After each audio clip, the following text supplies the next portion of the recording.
So I want to say thank y'all for watching. Let's see some really cool stuff today. We're going to be going through good grass farms, milking processes. Cool thing about cows, they're all grass fed. Even their feed that they get when they're milking is alfalfa pellets. So I hope you really enjoyed this video. You go to the website and look at purchases the same. Thank you for watching. This was our office, and then we converted to a shop. Our primary product being milk, which we have to restock, which is what you folks just did. They're getting ready to let the cows in. We're going to go through the milking process and see all the cool things they do.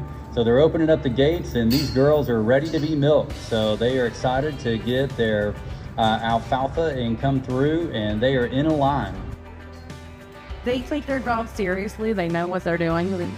You know, they're a little bit more used to the process even at times than we are. Looking over? Start with rags. Got your rag. Now grab your water. Okay. And you pour it right here. Put your rag over. Yep. Get it nice and wet. There you go. Yes. Yes.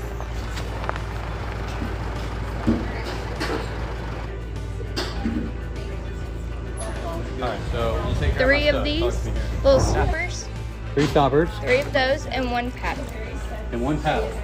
Yep. Is this in case somebody gets out of line? No, that's a stripper. Use it to strip the cow. But I never wanted to be a stripper.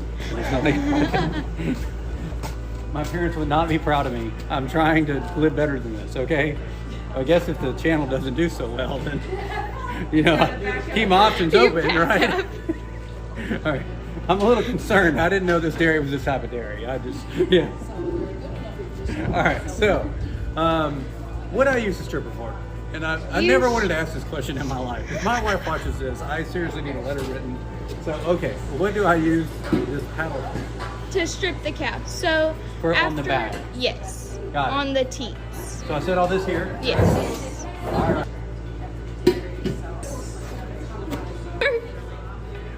So the stripper does a test squeeze. Yeah.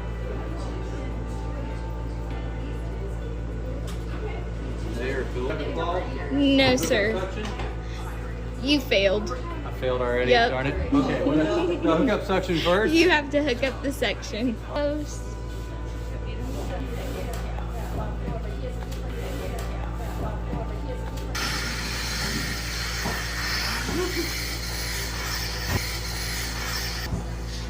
No, I'm surprised he's doing so well. Cookie's a pain. Very nice. I think I passed. Very nice, very Like nice. the moonlight, maybe? Yes. Had a long discussion about strippers this morning. I'm a little concerned.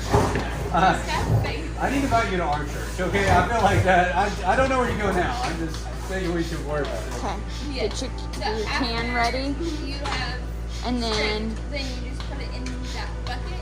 Yes. And that bucket is like Disinfectant. yeah.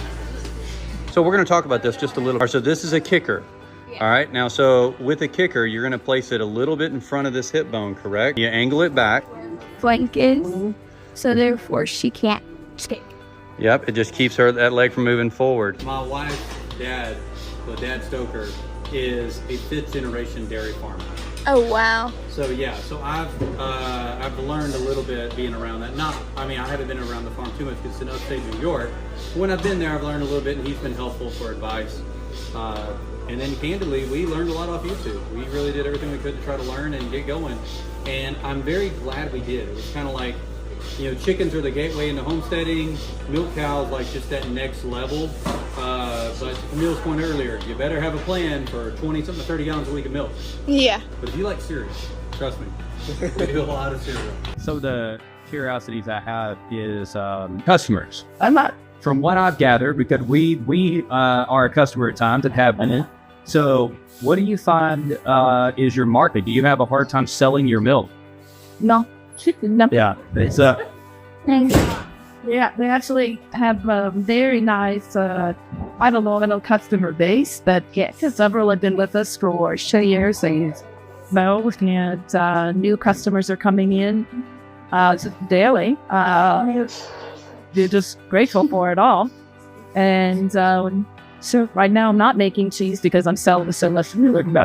So somebody watches this video and says, you know what, I've been looking for raw milk, I'm looking for good, healthy, grass-fed milk. Where do they go? How do they reach you? Website and an email right now. I tried to establish a store, but again, our regular customer base was taking so much of our bottled milk. I became very anxious about posting any because I didn't want to oversell at any certain time. I mean, there's been times that real one is when it's like the winter it's as much grass. So well, see, all these girls right here are on pregnancy leave. So these 3, and there are about 3 more out there that are not milking. They're on maternity leave due to have in the next 60 days. So that these are constantly flexing between cows just in milk, cows ending lactation, and then cows waiting to drop their calves. So it's a real. So on that note, I noticed that you have them in the stall. They're getting a little bit of feed. They're on maternity leave. I'm not. And I'm sorry, this is short rush. Let me get another spot. Yeah. All right. So if you're if you got them on maternity leave, I noticed that you're putting them here in the stall. But are you doing that just to keep the habit, so that no matter what they know every morning, this is where they're going to go, unless they're like that day they're having a calf or a few days around that time period, right? Right. You're holding 2 different jugs with some different stuff there. What do we got? Okay, we have regular milk ready to be sold. And you can see the cream line. Right about there for those who can't see because it's just lighting. All right, and then Shake it before you drink it. every time. And then this is frozen colostrum. It comes out golden yellow.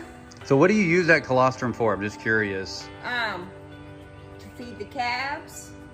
And when the calves are gone, we save it in case we need some extra for a calf. We understand that. So, and how vital is it for the calf to get that colostrum?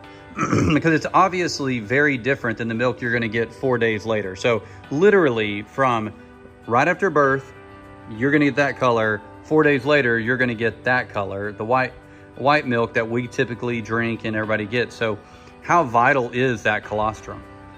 If a calf doesn't get this within 6 hours, you probably have a dead cow within 4 days or 5 days. Wow. So the first 6 hours are important. 12 is best. 24 is preferable. You know what really pops in my mind, and I'm going to pan over here to my wife, Olivia, because I know this is something that's near and dear to her heart, and will be welcome to be part of this, but it's like, what makes me think about that is that's colostrum for a calf, and it's that important for a calf to make it. What I think, especially candidly in American society, I think we've forgotten at times, and I know not every mom is able to breastfeed, but we have 6 kids running around. Olivia's breastfed. Now it's made a huge difference. I wonder how important it is for human beings getting that mother's milk early on when they're right after they're born.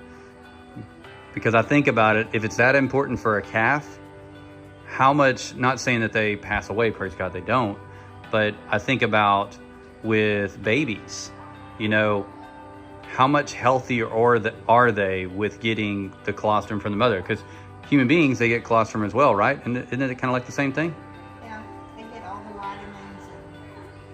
I just think it's gonna put him off a little bit better, like health-wise. I think it just gives them that nutrient. I breastfed 5 kids. They don't get sick. And if they get sick, they're all adults now. So they grew up never being sick. A cold for a day, but never down or allergies or. Well, and I think the area that I would, certainly, it makes me think, I think at times we overthink ourselves. God made us and made moms to be able to nurse and take care of babies. Now, look, I think we all know that there are times some women can't for whatever reason, and that's tragic and that's hard. I'm not trying to shame anybody who can't, but I think it's optimal if it can be done. Is that fair? Yes.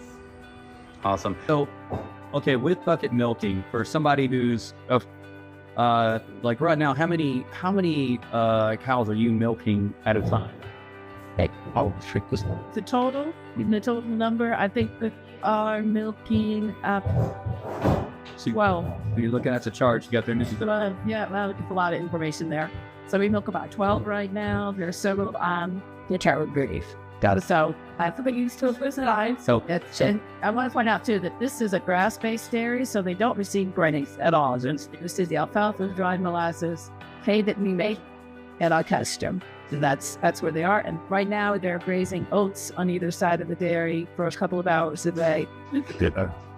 Would that be efficient? Well, and thank you for that delineation, because I misspoke earlier when I said sweet seed, because this is not sweet feed. It is a sweet with alfalfa mix, but it is not sweet feed. So thank you. I needed to clarify that. And they also receive their vitamins and minerals. So they also get top dressed with some kelp and some selenium yeast to keep that. And then of course they have free choice in salt, which is really that loose salt that we get no allergies in a bit. Oh, that's awesome. So it keeps our minerals up. Now, one of the things that I was curious about is there's different ways to milk. There's, obviously I'm accustomed to my father in the infection system on a commercial dairy. And so, but you're doing bucket milking. Would you want to say some of the reasons why that's more advantageous or less advantageous? It's, we are just a micro dairy. We're small, very tiny, and that just is the way we developed, or my husband developed, plan that design filter. And again, we were starting with cheese. We only started raising about 5 cows, and we were seeing enough, so we actually closed for several months of the year, which was okay when you ate them cheese. And you develop, as we did during hard 7 years, clientele that buys any of because already tell that they were closed 15 months at a time. So I tried to transition into a year-round milk, which is more difficult than you would think. Questions, and I'll let you word with that too. So the year-long cycle, let's say that they are pregnant, they milk for how long, and then you dry them out for how long? Dry them off for 2 months, 60 days. Got that. 60 days, then milk them the entire time. And then we wait for them to calve, then we start the process all of. So think about this: these cows get 2 months maternity leave. I mean, I'm not gonna lie. I feel like that's They get 2 months. They unionize That we take good care of them. That's good. You should. That did. They take care of you. I think that's awesome. So John is a man who designed and conceived this whole setup here, huh? Right. It was just retirement. This actually, we may look like we're working 7 days a week, 24 hours a day, but really, we're in retirement. Sorry. That's awesome. Hey, how long y'all been married? We'll be 46 years next month. That is awesome. Well, stand a little closer. Act like you're married. It's easier to get the shot. Yeah. Hey, it's a PG channel. I said act like you're married. Just keep it, PG. But 46 years, that's awesome. Well, of course, everybody always asks advice for people who've been married for a long time and making it.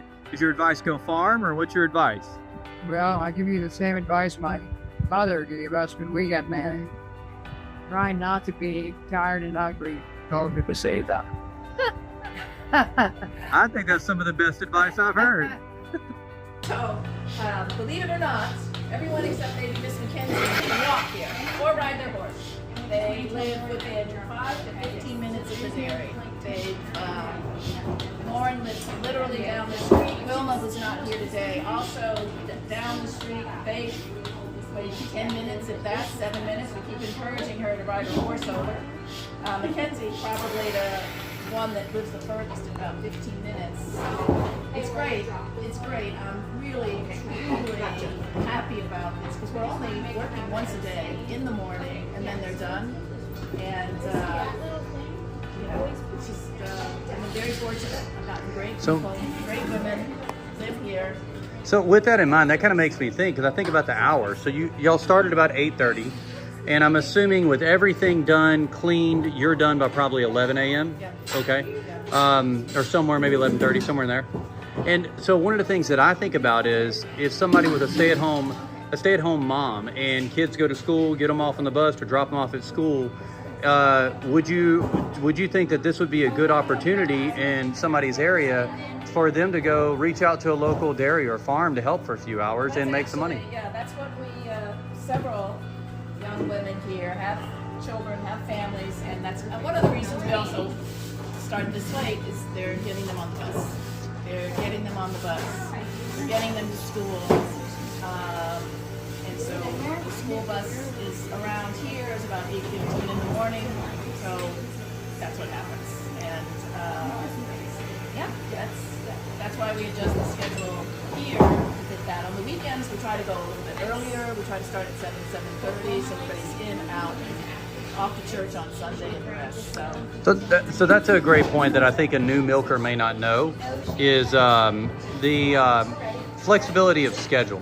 So because like we're not so rigid that we do like exact time every day. Do you find that the cows are okay with a little bit of flexibility, and if so, what would you recommend? They're okay with about 10 minutes flexibility because they're lined up right now. You know, and you saw them this morning. They knew they had to go to work. Mm-hmm. They knew they had to go to work. Actually, one of those, making them wait is okay. Making them come in early is sometimes a challenge because they're ready to start at 8 o'clock. They have an internal. Start at 7. They have an internal clock. So That's it. so you're saying if there's like a 30-minute swing, they're probably okay. Outside of that, they're either hangry or not ready. That's right, hangry. They're hangry. So There's a sliding scale there's there. a little bit of flex. There's a little bit. You know, we've had to flex during really exceptionally cold weather. You see, we're an open parlor. So what's happening out there is happening even more times here. So on those days where we dipped to like 22 this year, last year we were dipping to 11 or whatever, we do push the time back to wait for sun to come in because we're milking right out here. It's very cold. And that we had to, just to keep every human here kind of safe and warm. And then the opposite, during the really intense hot summer months, we try to push it a little bit earlier so that we're... When you shift for the summer, do you gradually kind of like over a course of a week or 2 weeks start shaving like 15 minutes off, or do you just light switch it, get it done, and then they adjust? Yeah. How long do you think it takes them to adjust to a change in time? Oh, not that long. Really not that long. Like a couple days, One probably? or two. There may be some stragglers out there that we have to make come in, but they get it. They get it. In fact, as soon as you start, you hear that alfalfa going in there. You hear us kind of clanking around. Yeah. They got it. They know what's happening. That feed sound is the alarm. Right Yeah. there. They know. Your cow is ready. This is nice. Okay, luxury here. Yes, sir. Got it. Perfect. Yep, so the front two are done.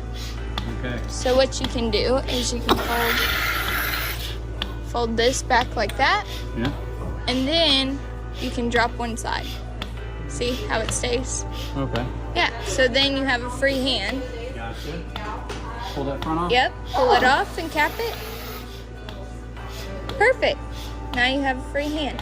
And you want to try to make this level so it still sucks. Perfect. Yep, perfect. So we have to keep the claw level to do the proper amount of suction and pulsation. Yes. It works better that way? And it's really good for all the parts and stuff not to get flipped or twisted. And if you drop it all the way down, then you'll really see if she's done or not. So she's done. Yep, perfect. See if I can go pour some milk, right? Yeah, you can. How did you know which side that handle went on? What do you mean, this? Yeah, it's an unspoken language for dairy farmers. It was just already there. Well, if it's turning this way, your bucket is ready to go. If it's turned this way, your bucket needs to be dumped. Just natural. No, it just went that way. It's an unspoken rule. All right, Lauren, so talk us through what you're doing right here. Okay, so right here we got our milk fat. This keeps it at temperature. We're looking somewhere in between 37 to no more than 40 degrees. Right now, you can see the temperature currently on that screen. We're at 83.5. This little screen right here on the battery is our temperature in Celsius. But for the next 30 minutes, we're going to have this all in temperature. And once it's ready to go, we will bottle it and out down here. But until then, that's all I'm doing.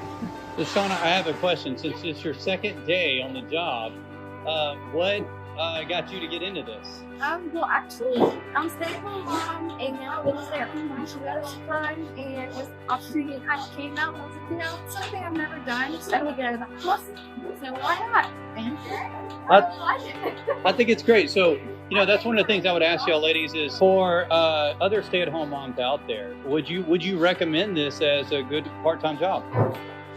flexibility, plus you're learning something. Like, this is something I can pass on to my kids growing up, like showing them, like, saying you gotta reset when you learn how to get dairy farms. I can show them how to do that, or I can show them, you know, it's just something I know I can pass on that they would not learn in their everyday life, because this is not something I learned in my everyday life.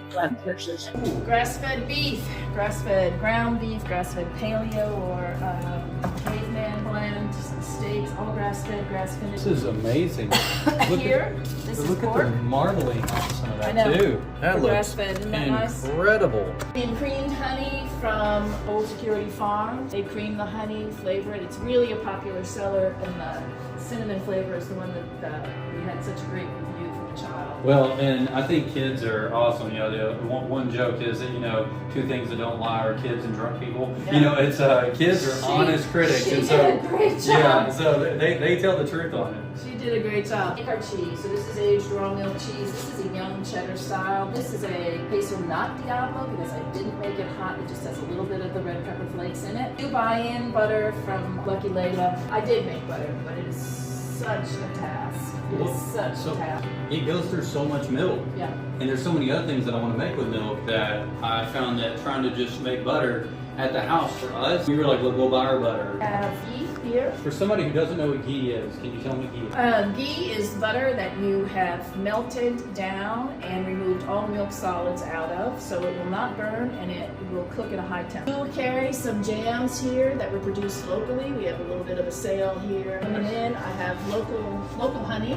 Local honey from Big Thicket Beekeeping. This actually was harvested out in Cut and Shoot. These folks come to our monthly farmers market, small but mighty farmers market. It's a third Sunday of every month. I try to really keep it as local and as food centered as possible. They produce olives, olive oils. A young woman providing sourdough. That looks amazing. Just to be quite real. That looks like if. Yeah, that's mine. It's going home with me, and so she'll have to restock for So tomorrow. you called dibs. I called dibs. Yeah, that's I'll give you a slice. I'll give you a slice. So that's what we have in here. All the products that you've seen so far today, you have to take with you. There's going to touch a bleach bath. So, of course, it's the sanitize after the process with the most thing. This is the sink that's used right here. We're going to fill with soapy water. So scrub down everything as well. We have different types of sponges, touches, all kinds of stuff to get ready to sanitize all the water with bottling equipment as well. And get that ready. Once everything is clean, done here, you want them to the dish shelf to dry. And then once everything is dry, and you're not cleaning, you don't have to touch anything else, that is in this film will be taken apart. So we will put a nozzle right there on the end of this, and that starts the ball with the bottle. So we want to make sure that nothing being touched, not moving furniture or equipment around with the bottle, so you're sterile as possible. Now, another thing I'll tell you that is undersold, I think, on how important cleanliness is. Y'all don't have flies all over. And flies, what I found, when you have flies, I found that you're dealing with them bringing that leg up trying to swat a fly, which is a nightmare for milking. And then at the end of the day, the very last thing that I will do is I'll clean this. After that girl's clean, I know you go work. So what are we doing, Faith? That's what the cows are. Into the green pasture. If people wonder why country folk wear boots, this is it.